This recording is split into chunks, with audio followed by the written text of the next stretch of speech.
Bismillahirrahmanirrahim. Assalamualaikum warahmatullahi wabarakatuh. Bapak-bapak, ibu-ibu, mas-mas, mbak-mbak, khususnya adik-adikku sekalian yang dirahmati Allah dimanapun Anda berada, kembali di channel bersama saya, Iib Wijayanto.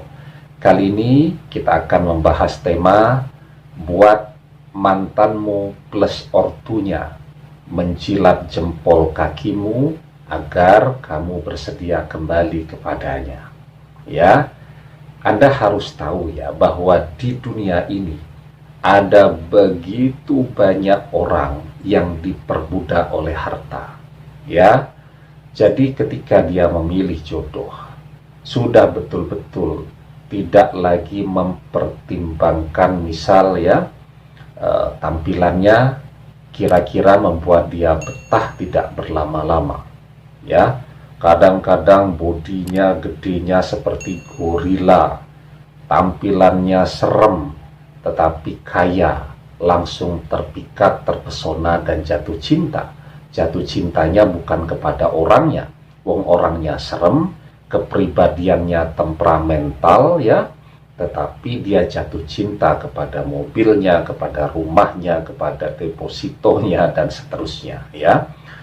Kemudian dalam skala yang lebih besar ya, contoh lain, misal orang ya hidupnya kelihatan rekoso padahal sebenarnya dia kaya raya. Kenapa? Karena pelit ya. Dia kemana-mana lebih milih misal pakai angkot, padahal ketika dia pakai angkot dia selalu terlambat tiba di lokasi kerja. Dia sanggup untuk beli kendaraan, bahkan lebih dari sanggup, cuman pelit ya. Dia makan ya, bahkan misal anak istrinya sampai kekurangan nutrisi, padahal dia punya untuk bisa mensejahterakan keluarganya. Kenapa tidak dia lakukan? Karena dia pelit ya. Uangnya banyak tetapi tidak memberikan manfaat apapun kepada dirinya. Dia cuma merasa puas kalau melihat angka yang tercetak atau terprint di buku tabungannya, atau kalau melihat ya mobile bankingnya angkanya berapa. Nah, itulah kepuasannya ya. Jadi ini juga contoh orang yang diperbudak oleh hartanya ya. Contoh lain misal ya, ada orang nih punya mobil, dia belum mandi, mobilnya sudah mandi ya, tiap hari dicuci, dipoles sampai mengkilat ya. Tapi Anda tahu apa yang terjadi ketika hujan tiba? Kalau hujan tiba kan orang mau beraktivitas, mau berangkat kerja, mau berangkat kuliah, ngantar anak sekolah, pakai mobil agar tidak kehujanan, agar tidak sakit, kan begitu ya. Ini apa yang terjadi? Ketika hujan, mobil dimasukkan ke garasi agar tidak kotor lagi setelah dicuci. Dia pergi ke kantor atau dia pergi ngantar anaknya berangkat sekolah atau jemput anaknya pulang sekolah dengan naik sepeda motor ya. Sanggup menderita dia demi mobilnya yang bahagia ya. Nah, di dalam cinta yang demikian itu saya pikir mayoritas lah di zaman materialistik ini ya, post materialism ini memang terjadi ya. Dan Anda harus tahu ya bahwa kita semua sudah diingatkan oleh Rasulullah SAW ya, bahwa orang-orang yang matre itu hidupnya akan menderita. Di dalam sebuah hadis Rasulullah SAW bersabda, man tazawwaja imra'atan li'ithiha lam yazidhullah illa zullan wa man tazawwaja halimaliha lam yazidhullah illa faqran. Barang siapa yang menikahi wanita karena memandang kedudukannya, maka Allah tidak akan menambahnya kecuali kehinaan. Barang siapa yang menikahi wanita karena hartanya, maka Allah tidak menambahnya kecuali kemiskinan.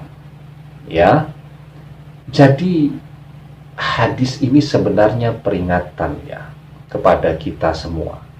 Kalau Anda jatuh cinta kepada seseorang karena faktor kedudukannya, oh dia anak orang yang terpandang, ya, anak tokoh masyarakat. Kalau seandainya saya menikah dengan dia, maka derajat saya juga akan meningkat. Maka melalui hadis ini kita diingatkan, bukannya derajat kita meningkat, justru kita akan dihinakan. Ya, ketika kita jatuh cinta kepada seseorang, bukan karena akhlaknya, bukan karena kepribadian yang bersangkutan, tapi karena duitnya, maka apa yang akan terjadi? Bukannya jadi ikut kaya, tetapi yang bertambah pada diri yang bersangkutan adalah kemiskinan.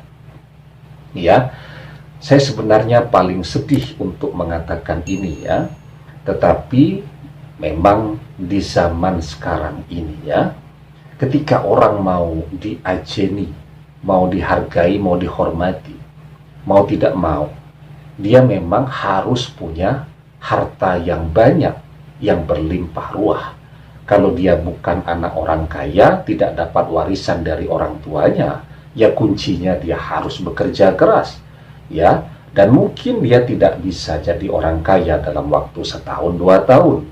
Butuh waktu mungkin 3, 4, 5 tahun bagi dia untuk membuktikan diri, ya, bahwa kalau orang bisa kaya, ketika saya mau berusaha, saya juga bisa kaya.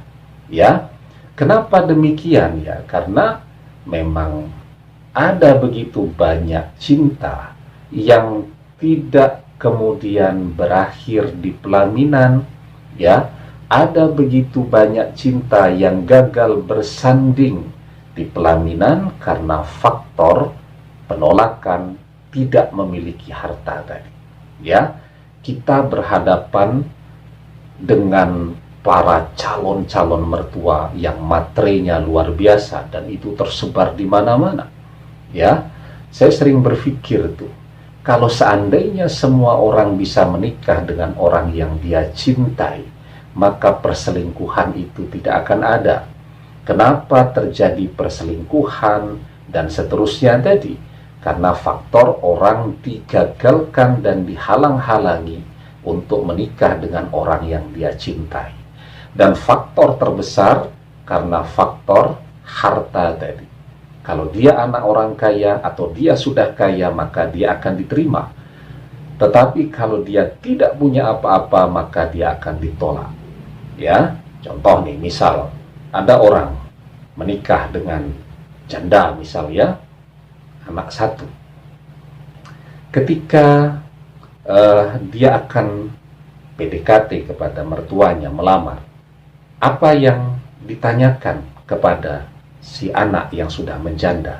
Ya, apa yang sudah laki-laki itu siapkan untuk kamu? Ya, dia sudah siap rumah atau belum? Dia sudah siap mobil harga berapa? Tabungannya ada berapa?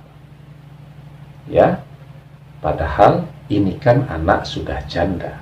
Ya, seharusnya ketika ada orang yang siap untuk menikahinya, tidak hanya mencintai dia, tetapi juga satu paket mencintai, melindungi, kesiapan untuk mendidik anaknya juga sekalian. Itu kan bagus sekali. Ya, jangan kemudian ditambah, diperberat dengan persoalan yang begitu. Masalah harta kan bisa dicari bareng-bareng.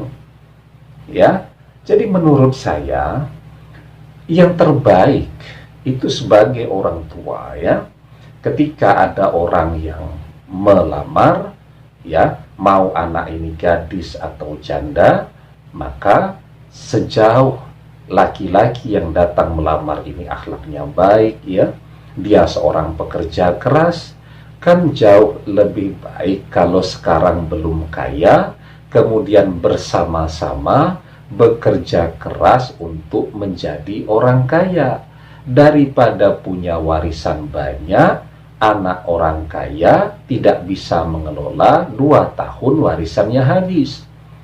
ya.